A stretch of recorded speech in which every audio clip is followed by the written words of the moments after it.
Hi everyone, welcome back to the Minty Cactus channel.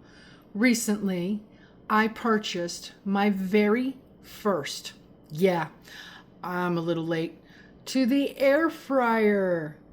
Yeah, would you look at this? And this one does air fry, roast, bake, reheat, broil, and dehydrate. I have a lot of herbs this year that I am looking forward to.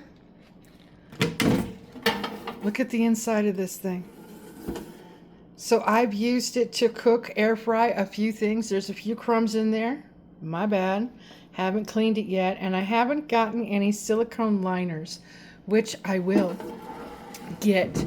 This is amazing. See how easy that closes? I forget the actual dimensions. It's just like a compact little oven, and it works great. It's got great sounds to it.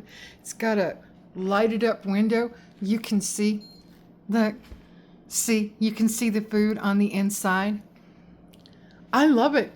I really, really, really love it. And since I've had an original Instant Pot, I decided to go with the Instant Pot brand name for my air fryer.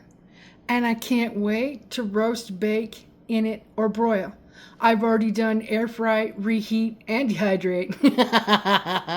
I've already done all those. So this is my quick little review. No, I am not sponsored by Instant Pot or air fryer or anything anywhere. I just wanted you guys to see this. It was $89 on sale on Amazon. It's a great air fryer. Check it out if you're in the market for one, and have an amazing day.